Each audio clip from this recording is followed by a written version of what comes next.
Ladies and gentlemen, today is Monday, the 29th of February, and that means today is the release date for the long-awaited Minecraft 1.9. My name is slicedlime, and this is going to be a comprehensive look at all of the new things introduced since Minecraft 1.8.9. There are a lot of minor bug fixes as well, around 400 closed bugs in the issue tracker, and those I won't be mentioning specifically, except in some cases where they are very significant.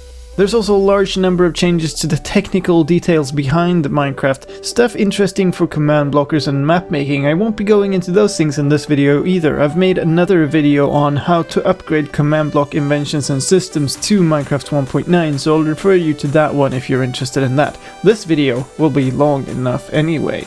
So to make some sense of this, I've split it into several sections, and you can skip ahead to a section by clicking on that row of the video.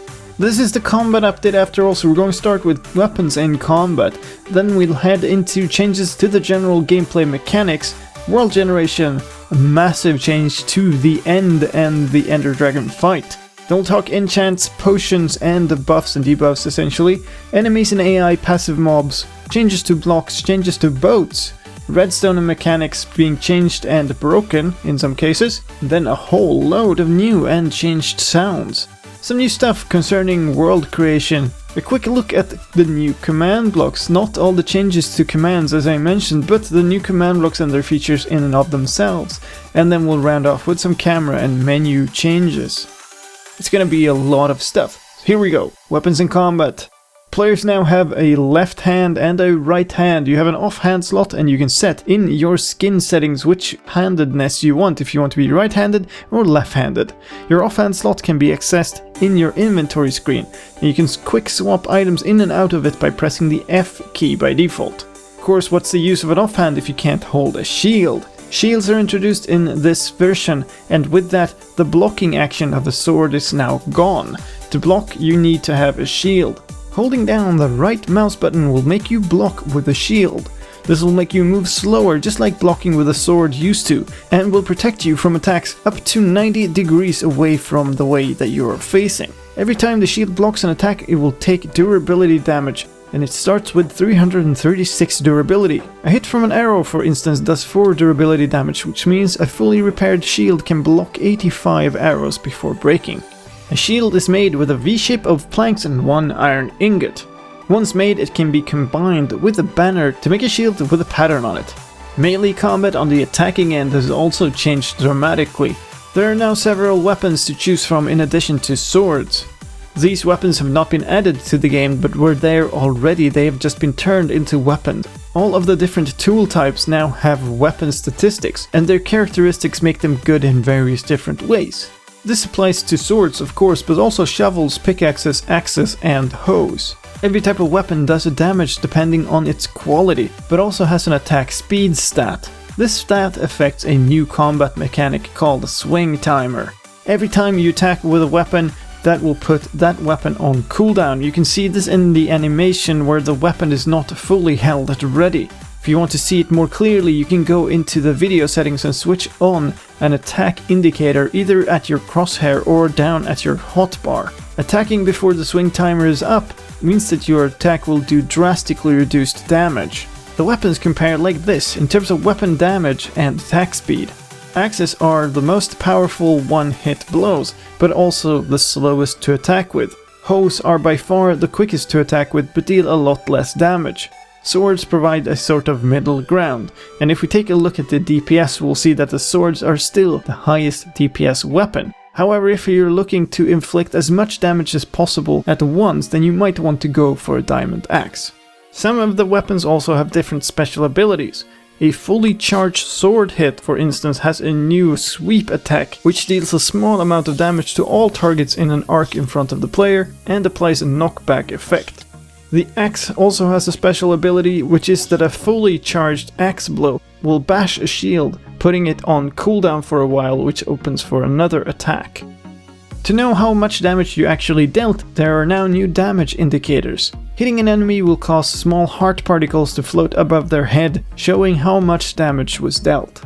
Together with this rebalancing of weapons, armor protection has been rebalanced as well, and of course the amount of protection granted by the protection enchants and the amount of extra damage awarded by the sharpness enchants has also been rebalanced. And melee combat is not the only thing that has changed, ranged combat has changed as well. There are new types of arrows, spectral arrows and potion-tipped arrows, and potion-tipped arrows in and of themselves can be tipped with any type of potion there is in the game. When shooting a bow, the first accessible arrow types will be picked. That is, if you're holding arrows in your offhand, they will be picked first, otherwise the first slot in your hotbar or in your inventory. Spectral arrows are made using 4 glowstone around an arrow, and notably they give 2 arrows, so this actually doubles the amount of arrows you have. The effect of hitting an enemy with a spectral arrow is that their outline will show, and it shows through blocks until the effect wears off. This is called a glow effect. The outline is by default white, but will change color depending on the team of the player.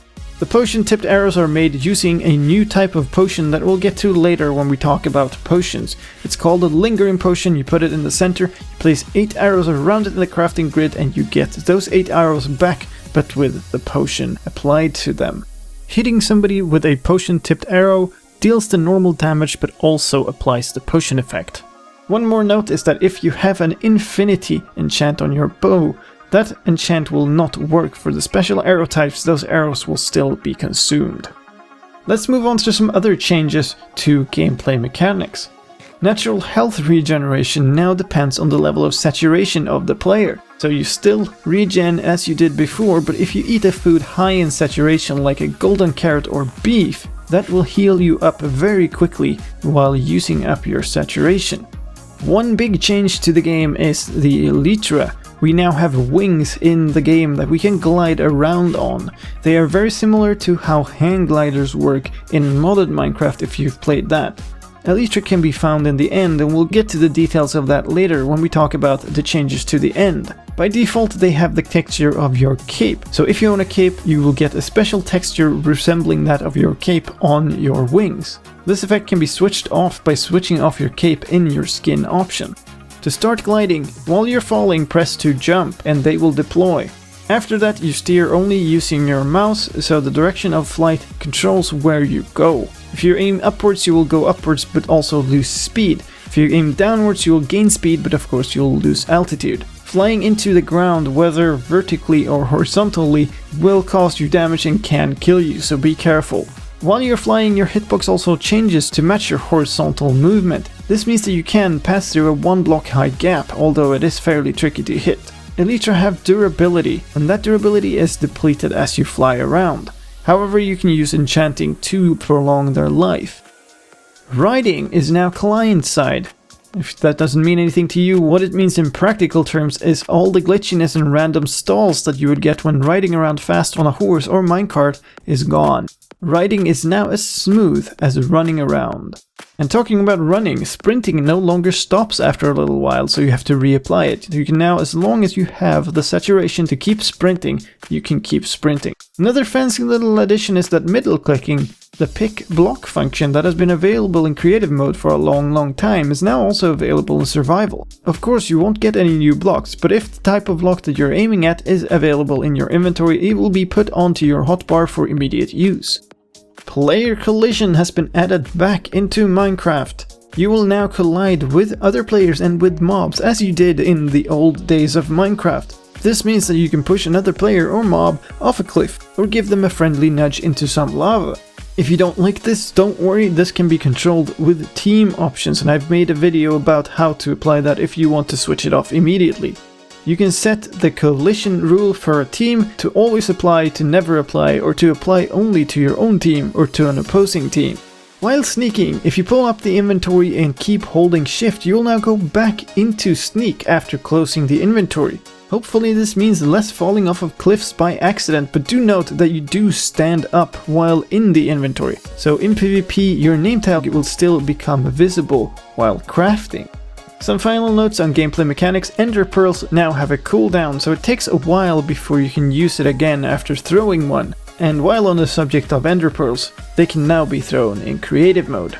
Let's talk about the world generation. There's a new structure in the overworld. It's an igloo. It spawns in the colder biomes as you would expect. There's a structure made out of snow and has some decoration, including some carpet in it.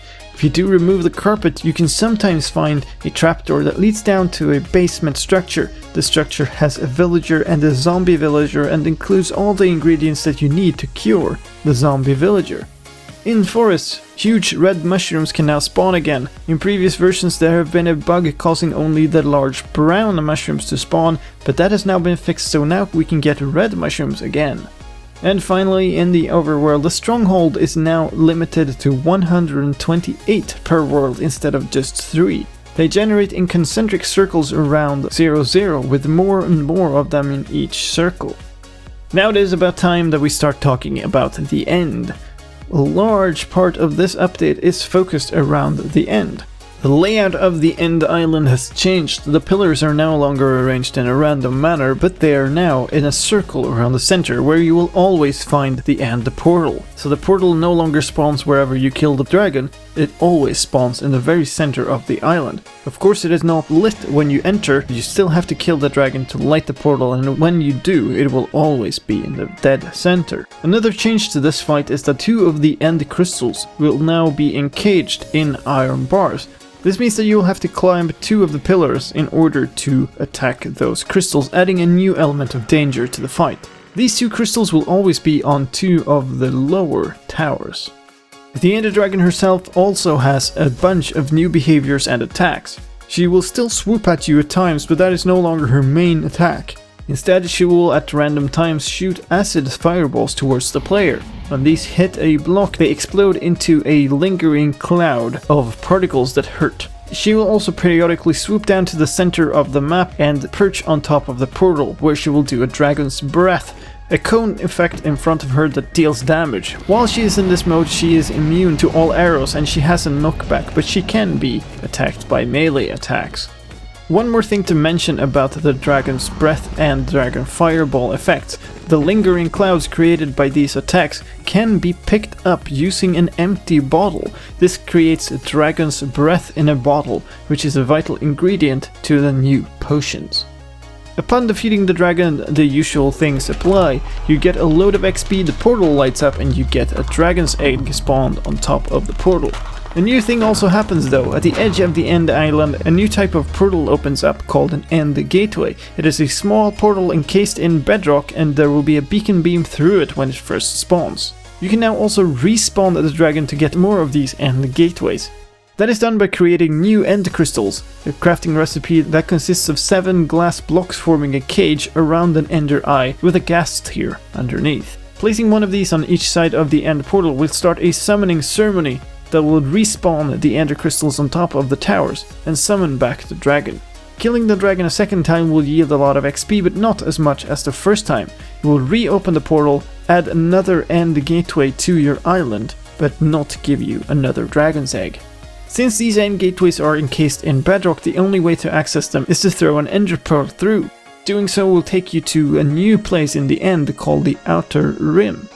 This new terrain starts generating 1,000 or so blocks away from the center island, and it contains much the same type of terrain that you would see on the central island. The difference is that it also contains a large number of purple-looking plants. These are called chorus plants, and they carry something called chorus fruits. You can harvest them in 2 ways. You can either harvest the fruits themselves, which are then replantable on top of endstone, or you can harvest the entire fruit, which gives you a chorus fruit item. These chorus fruits can be eaten, and eating one has exactly the same effect as an enderman teleporting around, which means it teleports you to a random available space in the near vicinity. Doing so also causes a cooldown on the item, so you can't eat too many too quickly. There's a second use for the chorus fruits. Baking them in a furnace will make popped chorus fruit. Despite sounding like popcorn, these cannot be eaten. Instead, crafting 4 of them into a block will give you a new type of block called a purpur block. The purpur block is a purple type of block that has 4 different variants. The default one, stairs, slabs, and a pillar type. Popped fruits can also be used together with blaze rods to create another new type of block called an end rod. An end rod is a rod placed at the center of a block that can be attached on any side of another block. It is a light source and produces as much light as a torch, but as opposed to a torch it is solid, so you cannot walk through it. Its hitbox is as large as its base, which means if you put several of them next to each other, you won't fall through, so they can now be used to make a new form of stairs. Also, contrary to how torches work, end rods are standalone blocks, which means they do not need to attach to another block. While you have to place them against another block, that block can then be removed, leaving the rod hanging in mid-air. One final type of new block is the end stone bricks. They are created by 4 end stone in a pattern. All of these new types of blocks are used in a new structure that can be found in the new outer room terrain in the end. They are called end cities and consist of structures of connected towers as well as floating ships. The end cities also contain chests with loot, but also a new type of inhabitants. These little fellows are called shulkers, short for shell lurkers. They look like a block, but when a player approaches they will open up and fire a projectile called a shulker bullet at the player. These bullets travel weirdly enough along the axis of the world, from the center of a block to the next one.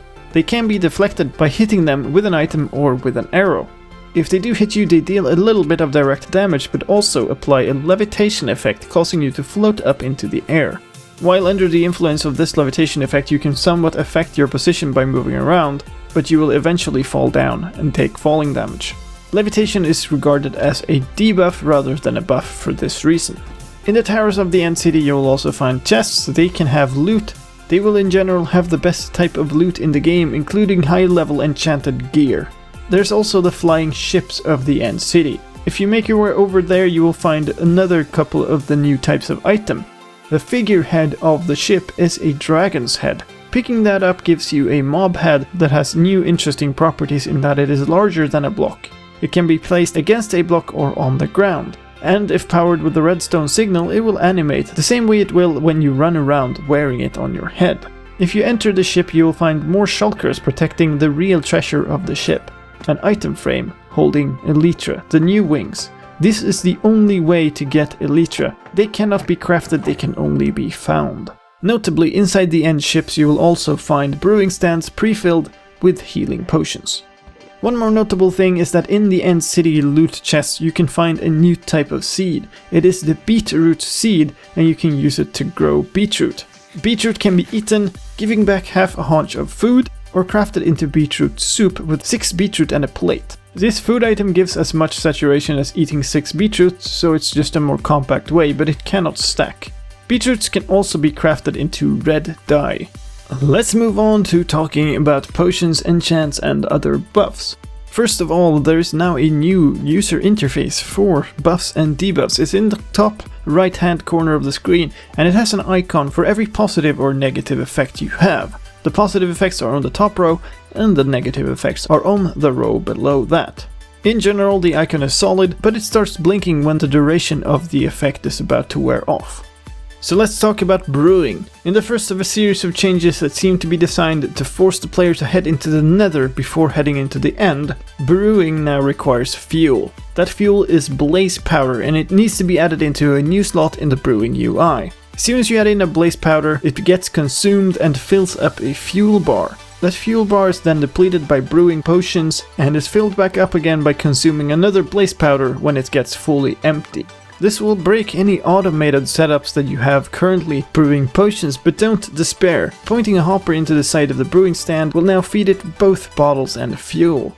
As mentioned before, there's a new type of potion in the game. It is called a lingering potion and is available for all types of potion. To brew lingering potions, place splash potions into a brewing stand and add a bottle of dragon's breath. When done, the bottle will remain and you will have yourself lingering potions of the same type.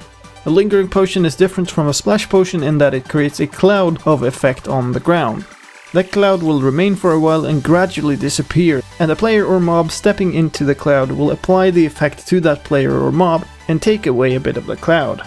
Of course, as mentioned before in the combat section, another important use for these lingering potions is to craft potion-tipped arrows. One more change to potions: extended regeneration potions now last 1 minute 30 seconds instead of 2 minutes. Let's move on to enchants. There's a new class of enchants in the game called treasure enchants. They can only be looted off chests, fished or traded, and can never be gotten by enchanting an item in an enchanting table. There are 2 of these enchants at the moment. The first one is called Frostwalker. It is put on boots, and when worn, the player walking around will cause nearby water on the same level or one block lower to be turned into a frosted ice block. Frosted ice acts as ice, but will melt quickly over time if the light level is sufficiently high. The other treasure enchant is called Mending. It can be applied to any weapon or armor item and will cause that weapon or armor item to be infinitely repairable. It also causes part of the XP earned by the player to be used up to automatically repair the item. This is very powerful for rare items such as the Elytra. Another thing to note about repairs is that only renaming an item in an anvil no longer increases the future repair cost. Finally, Silk Touch can no longer be put on shears. Instead, shears will by default harvest spiderweb blocks. One other change to buffs that has to be mentioned is that notch apples have been nerfed significantly. They now give far less regeneration and instead gives some more damage reduction. Also significantly, their recipe has been removed from the game. It is no longer possible to make a notch apple, they can only be found in chests. This also affects the overpowered achievement which required crafting one. It now requires eating one instead.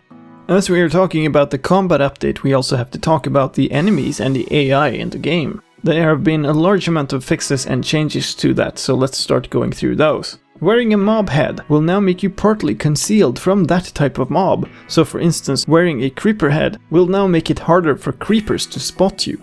Zombie villagers have changed by a fair bit. They now have new looks, and those looks reflect what type of villager they are. This means that if a villager gets infected, they will retain their profession if cured. Zombies, pigmen and skeletons now also have their arms animated.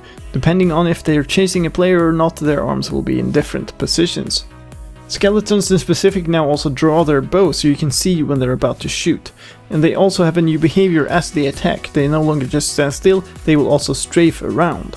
Pathfinding has seen significant fixes in this version as well. Mobs are now smarter and will not walk straight into a cactus, for instance. They no longer get stuck in water and they have no problems navigating slabs, lily pads, 2-block high plants or through open fence gates.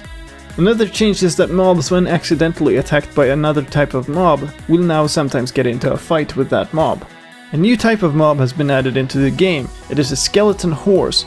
The skeleton horse has a chance to spawn in Thunderstorm and will despawn 15 minutes later unless the trap is sprung. Yes, a skeleton horse is a trap and walking close to it will activate it. That causes lightning to strike, spawning 3 or 4 skeletal riders. The skeletal riders will ride around strafing as if they were skeletons, but it will also attack with a bow. Killing a rider leaves the horse, which acts as an already tamed horse. The difference is it has no armor slot and it cannot be bred. One more change to spawning. Hostile mobs will no longer spawn on top of minecart rails of any type. This means that it is now possible to build rail tunnels in the nether that are completely pigman proof. Finally, if you kill mobs, the XP orbs now will circle your chest instead of your head, so you won't have flickering orbs in front of your face all the time. Let's talk a bit about the passive mobs as well. Rabbits will now run from the player. They're smaller and have less health. They now have 1.5 hearts. Their pelt color and pattern is affected by which biome they spawn in, and they will now eat all types of crops. But they won't destroy them anymore, instead they will bring them back at one stage of growth. Horses have stopped accepting food once they reach 0 temper, which means they're 100% likely to tame. So that means that you can now spam click food on them and not risk losing any food for no reason. The default wolf collar has had its color changed from orange to red. And if you've tamed any pets and they die, they will now always show a chat notification regardless of if they've been named or not. In previous Minecraft versions, this would only show if they had been named. And there's a new snow golem type. If you shear the head off of a snow golem, it will turn into the derpy type snow golem from Minecraft Pocket Edition. A few more things to mention about villagers. They will no longer endlessly slam doors while trying to move in or out. And in line with making the player go to the nether before they go to the end, they will no longer sell you Eyes of Ender, instead they will sell you Ender Pearls. There is a new type of block in the game that is not crafted using normal means. Instead, there is a special ability of a shovel. Using a shovel to right click on a grass block will create a grass path block. It is a slightly lower block and its texture changes depending on how many other grass path blocks it's connected to.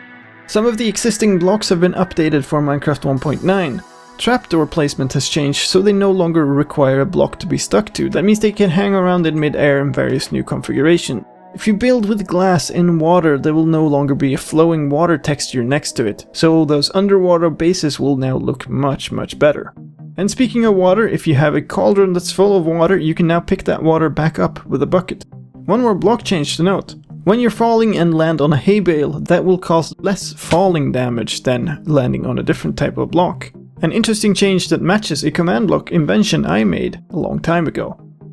Another thing that has seen significant change in this version is boats. Boats can now be made in all different kinds of wood. The recipe is still the same 5 planks, but they now have to be the same type of wood, and they create a boat of that type of wood. Boats now have oars and a rowing animation, and while you're rowing around you can also carry a passenger in the boat. And a change I'm sure that many players are happy about is that boats don't instantly break on contact with just about anything anymore. Another funny thing is that boats can now be used on land, which is slower than walking but actually faster than sneaking.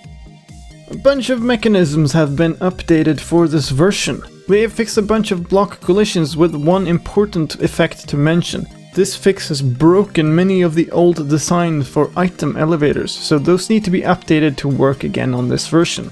There are a number of new designs, some based off of closing doors, others based off of pistons, and if you want you can find one of those piston designs in another video on my channel.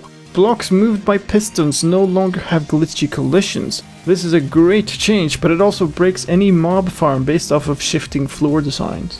When a piston pushes out, it pushes a player, but now also, when a piston retracts, it will pull an entity, and that entity can then sometimes be pulled through the piston itself. Another thing to mention in regards to collision fixes is that taking an item out of an item frame or taking a painting off of a wall no longer causes it to get collision stuck inside the wall and fly away. It now properly pops off in your direction.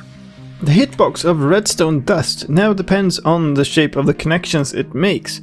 A fully connected 4-way redstone still has the same full block collision, but a speck of redstone dust only has collision in the middle, which makes it possible to now break the block underneath the redstone by aiming at the side of it.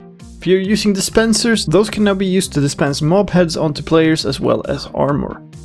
There are a large amount of new sounds or changed sounds in the game. The portal traveling sound has been added back into the game.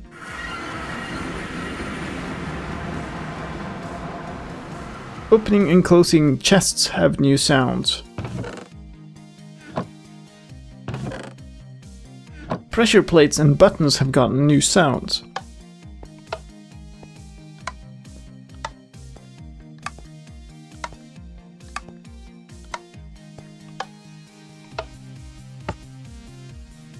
Iron trapdoors, iron doors, wooden doors and fence gates have new sounds.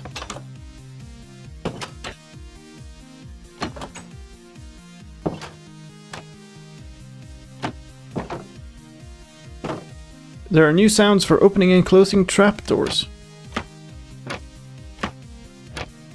Hitting and destroying armor stands have new sounds.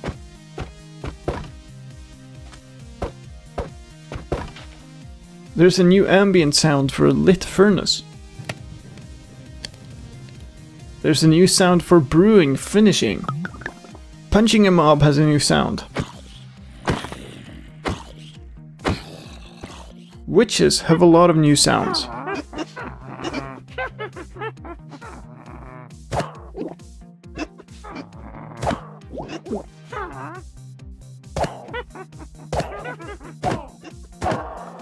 There are new sounds for snowmen. There are new sounds for squids.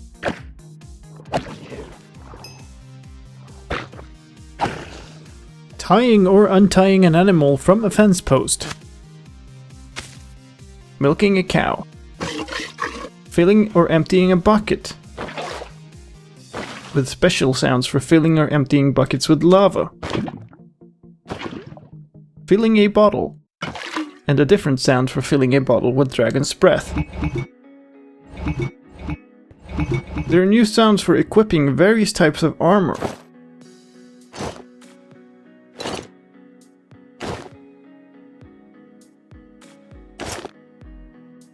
Placing and removing paintings has new sounds. Placing an item frame, adding an item to an item frame, rotating an item in an item frame, removing an item from an item frame, and removing the item frame itself. There are new sounds for creating farmland with a hoe or a grass path with a shovel.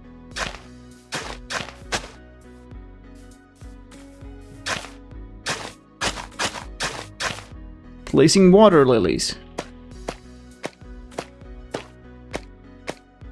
And the ambient sound of rain has changed.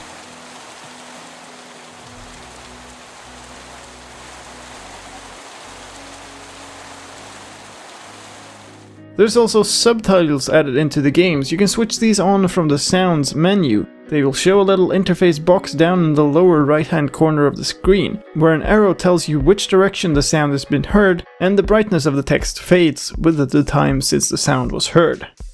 World creation has changed as well. There's now a thumbnail for each world. It is automatically created when you first create the world, but it can later be removed and automatically recreated. This is done from a new screen called the Edit World screen. What was previously the Rename World is now a full edit screen where you can also open the world folder or remove the thumbnail. It is stored as a small PNG file in the world folder if you want to edit it manually. Each world now also has a version number, that is the version of Minecraft in which it was played. And this is used to show warnings when opening a world in an older version of Minecraft or in a snapshot version. There's also a new preset for super flat worlds. It is called The Void. It is made up of a new biome called The Void, in which the sky darkens but there is no rain like in a desert. But unlike a desert, there's green grass and there's blue water, not like the murky waters of a swamp, and snowmen do not melt. There's also no spawns in this biome, including no passive mob spawns. In addition, when you spawn in a void world, you will spawn on a stone square with a cobble block in the very center. One more change to world settings is that if you die in hardcore, there is now a spectate button. That means that you can now fly around and admire your work after you've died in hardcore. Command blocks have changed significantly in this version. I'm not going to go through the details of this, but I'm going to mention it quickly here. There are now 3 types of command blocks that you can switch through the user interface. They are called Impulse, Chain and Repeat command blocks, where Impulse is the old style of command blocks that fire off a command. Chain command blocks are a command block that activate directly after another command block has activated, and Repeat command blocks are a replacement for the fill clocks that we have used in older versions. You can also have these command blocks in conditional versions that only activate if the command block directly behind them has successfully executed a command. All of these things mean that command blocks now have a direction. When you place them, they face towards you. There's also a switch for whether a command block needs a redstone signal to be active or whether it's active on its own. For editing command blocks, the window now supports tab completion. And while typing in a command in chat, tab completion will now input a tilde for relative coordinates if you aren't aiming at a block and tab completing a block coordinate. The final little section here is going to be about camera and in-game menu changes. If you switch into F5 mode, there's no crosshair anymore, so you don't have a crosshair in the middle of your face. Also, when you're in F5 mode, so third person mode, and you bump your head against a block that used to put the camera back into first person mode automatically, and that is no longer the case. You can stay in third person mode. The F3 debug screen now has some help text, so pressing F3 and Q will show this menu that tells you exactly what the available debug functionalities are. As I mentioned at the start of this video, there's also a large number of technical changes like loot tables and the randomness of loot that I'm not going to go through in this video. If you're interested in that, I will refer you to my other videos showing the news for Minecraft 1.9, for command blocking specifically, and map making. That was a lot of stuff all compressed down into one video. I hope you enjoyed it and I hope it helped you out. If it did indeed help you out, then please help me out in return and leave a like on the video. Now go enjoy Minecraft 1.9. Thank you for watching, my name is slicedlime and I will see you in the next video. Bye bye.